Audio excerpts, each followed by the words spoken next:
MP board class 10th के लिए MP board ने जारी किए हैं कुछ इंपॉर्टेंट क्वेश्चंस, कुछ क्या बहुत सारे इंपॉर्टेंट क्वेश्चंस है हर एक चैप्टर से। दोनों बुक की जो चैप्टर्स हैं उसमें से बहुत ज़्यादा इंपॉर्टेंट क्वेश्चंस हैं, देखेंगे। इनकी आप नोट्स बनाएं, नोट्स ज़रूर बनाएं, क्योंकि लिखने से, समझने से, पढ़ने से बहुत ज़्यादा लर्न होता है और समझ में आता है। चूँकि बोर्ड क्लासेस हैं तो उसके लिए तो ये मोस्ट इंपॉर्टेंट क्वेश्चंस हैं ही। चले देखते हैं। चूँकि हम इसे एक्सप्लेन करने जा रहे हैं तो एक्सप्लेनेशन के थ्रू क्या हो जाता है, आपको ये लर्न करने में बड़ा आसानी होती है बहुत ज़्यादा। आप डायरेक्ट पढ़ रहे होते हैं, रट रहे होते हैं, उससे कोई बेनिफिट नहीं मिलता, बट आप समझ के जब पढ़ते हैं तो इसका बेनिफिट मिलता है, क्योंकि समझ के जो पढ़ा हुआ होता है उसे आप जल्दी भूलते भी नहीं, उसे बना करके भी बहुत कुछ आप लिख सकते हैं। चले देखते हैं question number first. Question number first लिखा हुआ है, what did Lencho hope for. Lencho किस चीज की उम्मीद करता था या किया। Lencho hoped for a good harvest, the crop only needed some rain. Lencho को उम्मीद थी एक अच्छी फसल की और उसकी फसल को जरूरत थी थोड़े मोड़े पानी की, बरसात की। आते हैं क्वेश्चन नंबर सेकंड में, who or what did Lencho have faith in, what did he do. Lencho का किसके ऊपर भरोसा था और उसने क्या किया। Lencho had faith in God, Lencho का भरोसा था भगवान पे। And he wrote a letter, उसने क्या किया, लेटर लिखा।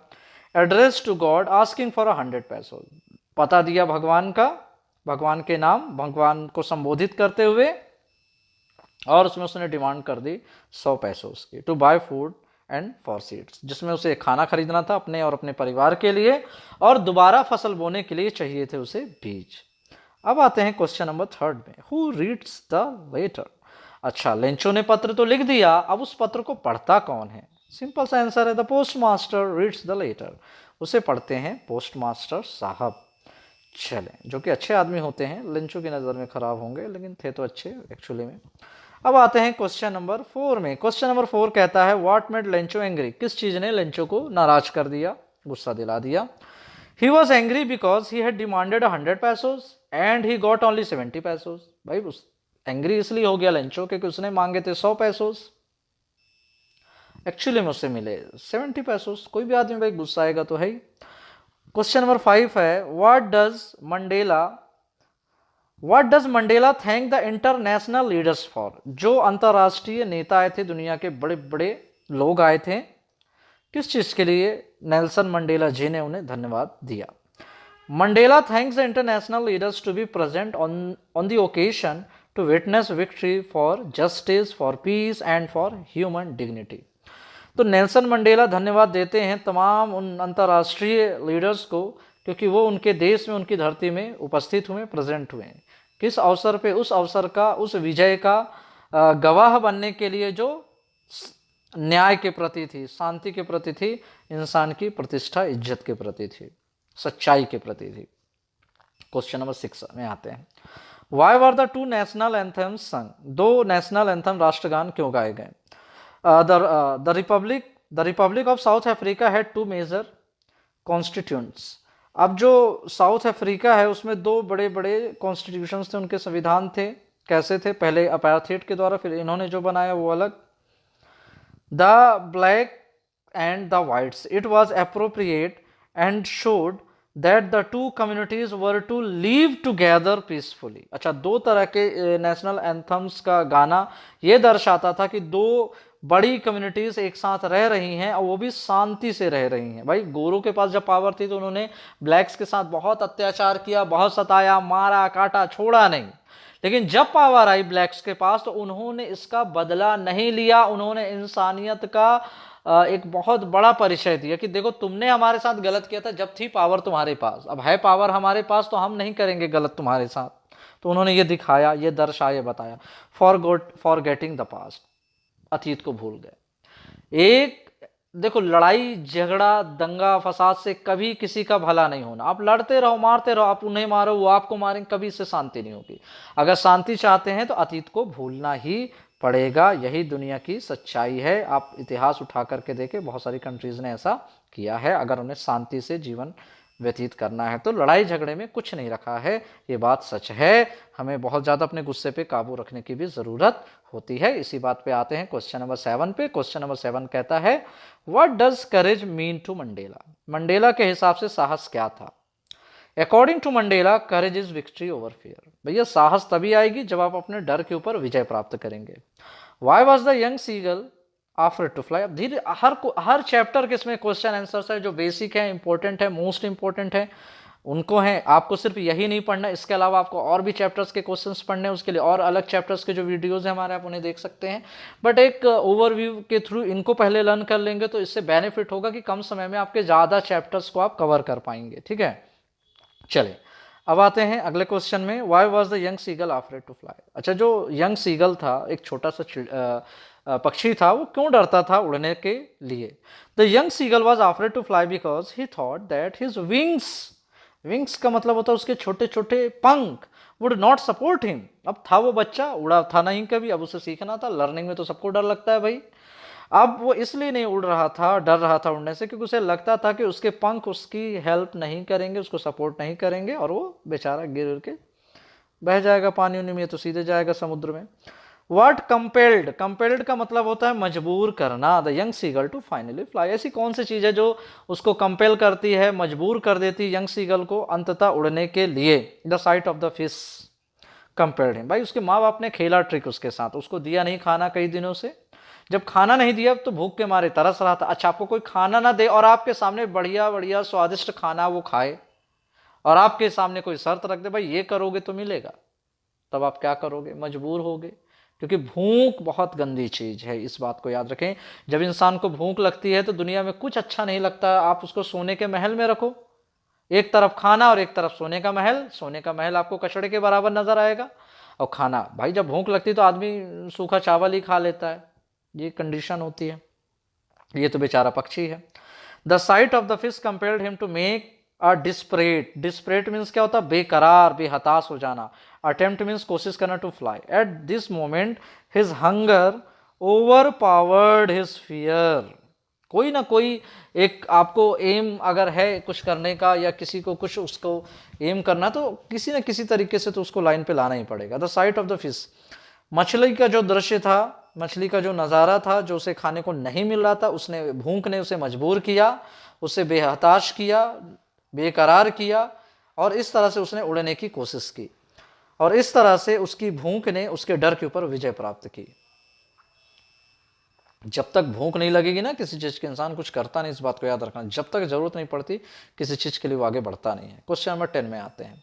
आई take the risk. What is the risk? अब आ गए नेक्स्ट उसी के सेकंड पार्ट में। मैं रिस्क लूंगा। अब वो रिस्क क्या था? The risk is to fly the Dakota straight through the storm. Storm means होता है तूफान। जो आसमान में बादलों में तूफान उठा था, उसमें ओल्ड डकोटा को उड़ाना ही सबसे बड़ा रिस्क था।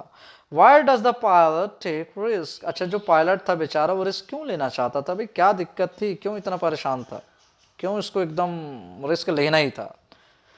The pilot takes the risk to reach home and meet his family. Pilot इसलिए रिस्क लेना चाहता था क्योंकि उसको मिलना था अपने परिवार से, और जाना था उसको अपने घर। अब आते हैं क्वेश्चन नंबर 12 में। क्वेश्चन नंबर 12 हमारा पूछ रहा है, what made the woman in the control centre look at the narrator strangely. जब अपनी जान बचा बचा करके जब वो नीचे गया कंट्रोल रूम में, उसने पूछा महिला से, क्या वो आदमी कौन था जो ब्लैक एरोप्लेन था? जैसे ही वो पूछता है ब्लैक एरोप्लेन के बारे में, तो जो महिला थी उसको बहुत ही अजीब तरीके से क्यों देख रही थी? The woman is the control center looked at the narrator strangely when he asked her about the other aeroplane. जैसे ही वो दूसरे एरोप्लेन के बारे में पूछता है तो महिला उसको बहुत आश्चर्य रूप से देखने लगती है। In the strong weather no planes were. Strong weather, बहुत ज़्यादा खराब मौसम चल रहा था जिसमें एक भी प्लेन नहीं उड़ रहे थे ओल्ड डकोटा के अलावा। बस वही आदमी था जो उड़ के आया था, उसके अलावा कोई भी आदमी इतने खराब मौसम में प्लेन उड़ाने का रिस्क नहीं ले रहा था। एक समझदार आदमी की पहचान होती है। वर flying and she was surprise at his question. भैया वो तो जान रही ना कंट्रोल रूम में कौन उड़ रहा कौन नहीं उड़ रहा, पूरे कनेक्शन सिग्नल्स हैं उसके पास, और इस आदमी के अलावा कोई भी उड़ नहीं रहा था, इसलिए वो सरप्राइज, आश्चर्यचकित हो गई कि भाई पूछ क्या रहे हो, जब कोई नहीं था तो किसके बारे में पूछ रहे हो। अब आते हैं क्वेश्चन नंबर 13, यानी कि हमारे अगले क्वेश्चन में। अगला क्वेश्चन है, why does Anne want to keep a diary. जो एन फ्रैंक होती है वो डायरी क्यों रखना चाहती है? आंसर है सीधा सा, सिंपल सा, छोटा सा, जो बोर्ड ने बताया दिया है। Because she had no close friends, क्योंकि उसके कोई भी नज़दीकी खास दोस्त नहीं थे, इसीलिए वो डायरी रखना चाहती थी। क्योंकि डायरी से वो जितना चाहे बात करे, दिल खोल के बात करे, डायरी कभी बोर नहीं होगी। डायरी ये नहीं बोले भाई मुंह बंद कर, अब मुझे नहीं सुनना। अब आते हैं क्वेश्चन नंबर 14 में। क्वेश्चन नंबर 14 हमारा पूछता है what made Mr Keesing allow Anne to talk in class. ऐसी कौन सी घटना हुई जिससे मिस्टर कीसिंग ने एन को क्लास में बात करने के लिए अलाउ कर दिया, क्योंकि वो चिढ़ते बहुत थे उसके बात करने से, इसीलिए तो उसको होमवर्क दे रहे थे लगातार, उसी का मजाक उड़ाने के लिए, उसी के ऊपर लिखने के लिए। चले आंसर कहता है एन एज लास्ट ऐसे, उन्होंने ऐसे पे ऐसे दिया, एन का जो लास्ट ऐसे था in the form of a poem, वो एक पोएम के रूप में था, showed Mr Keesing the lighter side of a naughty child. वो देख रहे थे कि जो एक नॉटी बेचारी बच्ची है, छोटी सी नटखट सी बच्चा है, और उसको तुम इतना सीरियस ले रहे हो और उसको चिढ़ाए जा रहे हो चिढ़ाए जा रहे हो, तो उसने पोएम बनाया ऐसा कि मिस्टर कीसिंग को उनकी गलती का एहसास हो गया। It help bright the generation gap between the teacher and the student. और इस पोएम से ये नजर आया कि देखो जनरेशन गैप है, जो हमारी पसंद है वो आपको बुरा लग रहा है, तो ऐसा होना नहीं चाहिए। ठीक है, टीचर को बच्चों को बहुत समझ के चलना होता है, बहुत ध्यान दे के चलना होता है, उनकी समझ होना बड़ा इंपॉर्टेंट है। आते हैं इसी बात पे अगले क्वेश्चन पे, क्वेश्चन नंबर 15। क्वेश्चन नंबर 15 कहता हमारा why was Mr Keesing annoyed with Anne. Anne से जो मिस्टर कीसिंग होते हैं वो बहुत ज्यादा चिढ़े क्यों होते हैं, क्या दिक्कत होती है जो बहुत ज्यादा चिढ़ जाते हैं। आंसर हमारा कहता है Mr Keesing was annoyed with Anne because she was very talkative. वो इसलिए उससे ज्यादा चिढ़ जाते हैं क्योंकि बहुत ज्यादा टॉकटिव होती है। टॉकटिव का मतलब होता है बातूनी, जो बहुत ज़्यादा बात करती है चलती क्लासेस में। बहुत सारे टीचर इसलिए बहुत सारे बच्चों से चिढ़ जाते हैं, उन्हें पनिशमेंट देने लगते हैं, लगातार पनिशमेंट देते हैं, ये अच्छी बात नहीं है। ठीक है, बच्चों को समझ के चलें, समझना ही जीवन का एक चक्र है। क्वेश्चन नंबर 16 क्या कहता है how did Mr Keesing punish Anne. अच्छा, अब वो जब वो चिढ़ जाते हैं तो एन को, जो एन फ्रैंक होती है, उसको किस तरह से वो दंड देते हैं। He punished her by giving her extra homework. Teacher उसको किस तरह से दंड देते हैं, उसको एक्स्ट्रा होमवर्क देते हैं to write essays on a chatterbox. ठीक है, चैटर बॉक्स चिढ़ाने के लिए एन का वो नाम रखते हैं। चैटर बॉक्स का मतलब होता है वाचल, बातूनी, बक बक बक बक जो करता रहता हो, जिसके मुंह बंद होने का नाम ना लेता हो। इस तरह से मिस्टर कीसिंग ने उसे चैटर बॉक्स के ऊपर ऐसे लिखने को कह दिया कि भाई चलो यही है तुम्हारा एक्स्ट्रा होमवर्क के अलावा। अब देखते हैं question number 17। What are the elders in Goa nostalgic about. Nostalgic का मतलब होता है अपने अतीत के बारे में, बहुत जीवन के पहले के बारे में सोच करके मज़ा लेना। जैसे इंसान बूढ़ा हो जाता है तो अपने बचपन के बारे में सोच सोच के मज़ा लेता है कि क्या बचपन के दिन थे, क्या मज़ा आता था, क्या घूमते थे, क्या खाते थे, क्या झूला झूलते थे। What are the elders in Goa. Goa में जो बड़े बुजुर्ग हैं वो अपने किस अतीत के बारे में सोचते हैं। They are nostalgic about their old Portuguese days. जब वहाँ पे पुर्तगाली दिन हुआ करते थे, पुर्तगालियों के जो ब्रेड होते थे खास करके, वो उनके बारे में सोच करके बड़ा आनंदित होते हैं। What is the baker called in Goa. Goa में बेकर को, बेकर मीन्स नान भाई जो बनाता है ब्रेड वगैरह, उसको क्या कहते हैं। The baker is called pader. यह बात याद रखें, एमसीक्यूज बनते हैं कई बार। The baker is called pader in Goa. Goa में बेकर्स को पैडर के नाम से जाना जाता है। अब आते हैं क्वेश्चन नंबर 19 में। अगर बहुत तेज चल रहे हैं तो अब क्या बताएं, तेज तो चलना पड़ता है, चले आराम से चलते हैं। What did the bakers wear in Portuguese days? जब पुर्तगालियों का दिन चलता था, गोवा में उनका राज था, उनका कब्जा था, तो उन दिनों बेकर्स क्या पहना करते थे। दे वोर अ पिक्यूलियर। पिक्यूलियर का मतलब अजीब, ड्रेस कॉल्ड कबाई। वो एक अजीब सा ड्रेस पहनते थे, घुटनों तक आया करता था, जिसे क्या कहते थे, कबाई कहते थे। What is where is Coorg. इसी का अगला पार्ट है वेयर इज कुर्ग। कुर्ग कहाँ है बताइए। It is situated. सिचुएटेड का मतलब होता है स्थित, मिडवे बीच रास्ते में, ठीक है बीच में, between Mysore and the coastal town of the Mangalore. ठीक है, मैसूर और मैंगलोर का एक हिस्सा है जो दूर का, उनके बीच में कुर्ग स्थित है। What is the main crop. Crop का मतलब होता है फसल ऑफ कुर्ग। कुर्ग की मेन फसल क्या है, coffee is the main crop of Coorg. Coorg की मेन फसल क्या है, कॉफी है। कुर्ग में आप जाएंगे, कॉफी की खुशबू आपको वहां के जंगलों में, वहां के एरिया में इजीली आपको पता चलेगी। अब आते हैं क्वेश्चन नंबर 22 में। क्वेश्चन नंबर 22 कहता है why was Rajvir excited. Excited means उत्तेजित होना, to see the tea garden. Answer है Rajvir was excited to see the tea garden because he had never seen a tea garden before. वो बहुत ज्यादा उत्सुक इसलिए था क्योंकि उसने अपने जीवन में इससे पहले कभी भी चाय के बागान या बगीचे नहीं देखे थे। अब आते हैं अगले चैप्टर के अगले क्वेश्चन में। यह है हमारा question number 23। What did Mij do to the box. जो मिजबिल द ऑटर होता है, उसने जो डिब्बा होता है, बॉक्स होता है, उसके साथ क्या किया। मिज टोर, टोर मीन्स फाड़ डाला, दांतों से काट डाला। The metal lining of the box to escape, escape means अपनी जान छुड़ा करके, जान बचा करके भागना। अपनी जान बचाने के लिए मिजबिल द ऑटर ने उसके तमाम जो मेटल्स की लाइनिंग थी, किनारा था, उनको काट डाला। अब आते हैं क्वेश्चन नंबर 24 में, और वो घायल भी हो गया था। What was Valli's favourite pastime. जो वल्ली होती है उसका फेवरेट पास टाइम क्या होता है, सबसे मजेदार काम क्या होता है जिससे उसका समय व्यतीत और गुजरता है।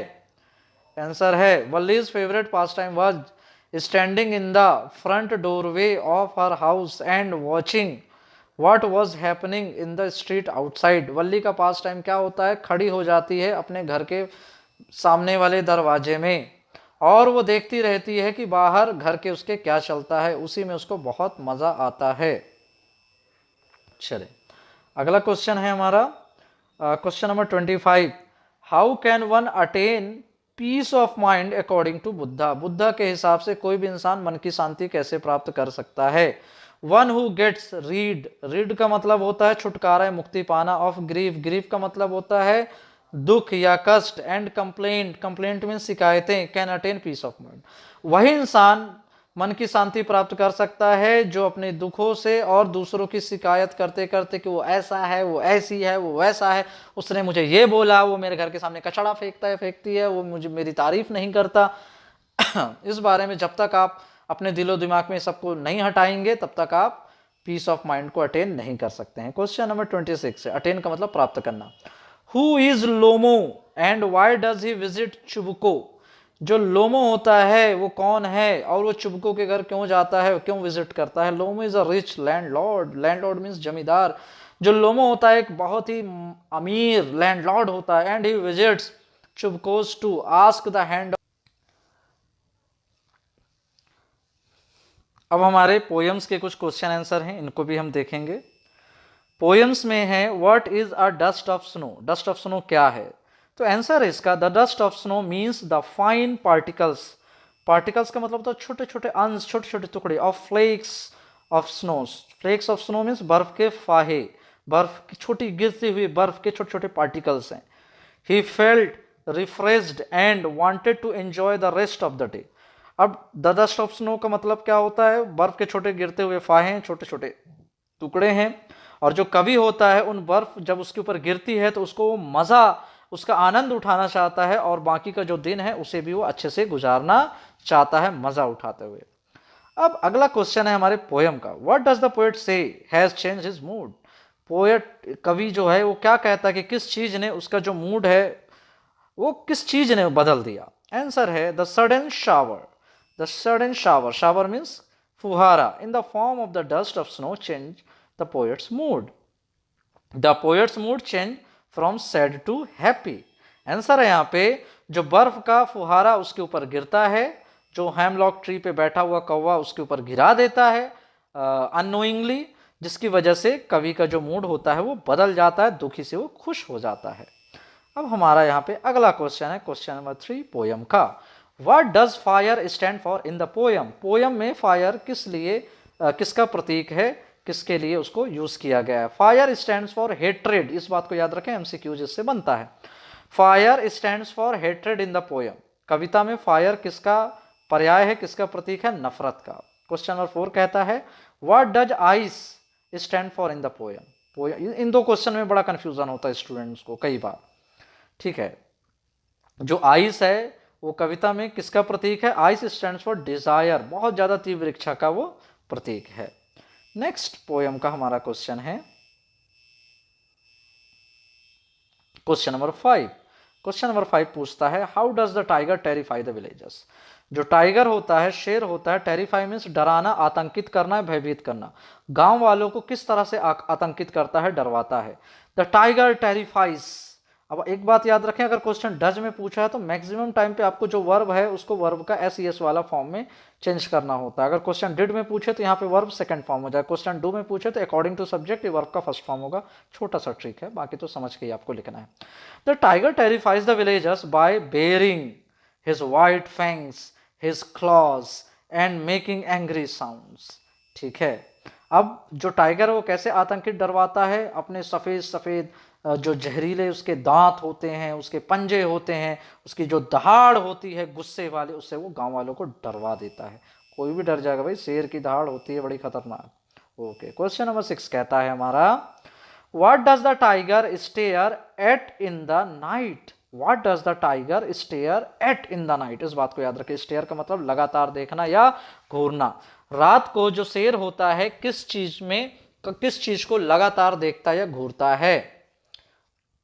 The tiger stares at the stars in the night. Where did the ball go. Ball कहां चली जाती है, द बॉल वेंट। अब देखो डिड आया तो देखें यहाँ पे वर्ब का सेकंड फॉर्म हो गया। The ball went into the near by water body. जब लड़का उछालते हुए बॉल को जा रहा था तो उसने नहीं संभाल पाया और अननोइंगली, अनजाने में उससे बॉल कहां चली गई, पानी में चली गई। नेक्स्ट क्वेश्चन है, what does in the world of possession mean. ये in the world of possession का मतलब क्या होता है। It means that every person in the world desires to possesses the things. इसका मतलब ये होता है कि पूरी दुनिया में हर इंसान कोई ना कोई चीज को रखने का, उसके ऊपर अधिकार जमाने का इच्छुक होता है। What could Amanda do if she were mermaid. Mermaid means क्या होता है, जल परी। जल परी मीन्स जिसका आधा शरीर इंसान का और आधा शरीर मछली का होता है। तो अमेंडा क्या करना चाहती थी, क्या कर सकती थी अगर वो मरमेड होती तो। If Amanda were a mermaid, ठीक है, अगर अमेंडा मरमेड होती then she would drift slowly on a languid emerald sea. वो कहाँ चली जाती, हरे भरे पन्ना। एमराल्ड सी का मतलब तो हरे रंग का जो समुद्र होता है उसका पानी हरा ही हरा, जैसे पन्ना एक धातु होता है, उसमें वो चली जाती, वो एकदम हरे भरे समुद्र में रहना चाहती थी। नेक्स्ट क्वेश्चन है हमारा, she would be the sole inhabitant of the sea. और वो क्या करती, किस तरह पे अकेले अकेले वो कहाँ रहना चाहती थी, समुद्र में रहना चाहती थी ताकि उसे कोई डिस्टर्ब ना करे। Find 3 things that can not happen in a treeless forest. उन 3 चीजों को बताना है जो ट्रीलेस फॉरेस्ट, आप इमेजिन करें क्या ट्रीलेस फॉरेस्ट हो सकता है। The 3 things that can not happen in the treeless forest. भाई जब पेड़ ही नहीं होंगे तो जंगल कैसा, कौन सी चीजें हैं।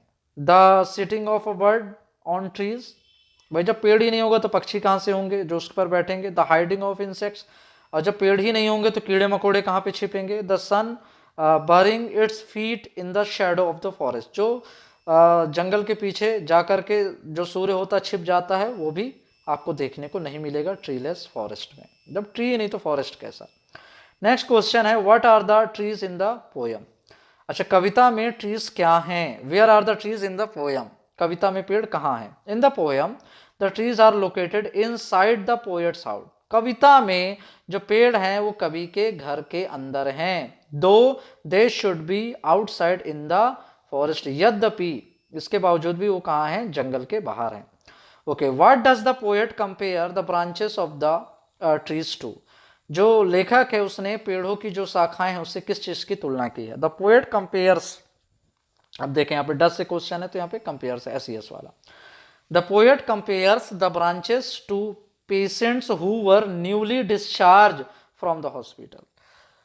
कवि पेड़ों की शाखाओं को ऐसे निकलते हुए बताता है कि मानो, उनकी तुलना करता है कि मानो ऐसे हों जैसे जो नए रोगी हैं, जो रोगी होते हैं और उनको हॉस्पिटल से तुरंत डिस्चार्ज यानी छोड़ दिया जाता है कि जाओ भाई अब तुम ठीक हो अपने घर में। इस तरह से वो भागते वहाँ से हॉस्पिटल से भाग जाना चाहते हैं, इस तरह से उनकी वो तुलना करता है।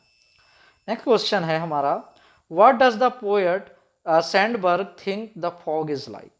जो कवि हैं सैंडबर्ग, वो फॉग के बारे में किस तरह से सोचते कि फॉग किस तरह का है, किस तरह से जो फॉग होता, धुंध होता, कोहरा होता, वो आता है। According to Sandburg the fog is like a cat.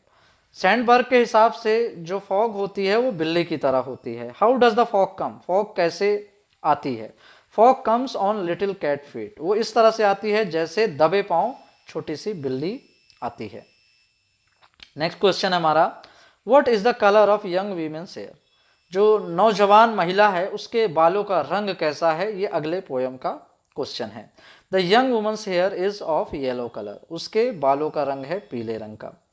Y does the young women want to change the colour of her hair? अच्छा, जो महिला है वो अपने बालों का रंग क्यों बदल लेना चाहती है? सी wants that someone should love her for her inner beauty, वो चाहती है कि कोई भी उसे जो प्रेम करे, प्यार करे, उसके अंदरूनी खूबसूरती की वजह से, ना कि उसकी बाहरी इनर आउटसाइड की जो उसकी ब्यूटी है, उसके बालों का रंग, उसकी वजह से।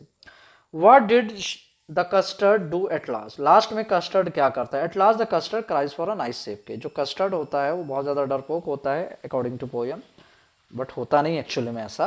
तो वो लास्ट में क्या करता है?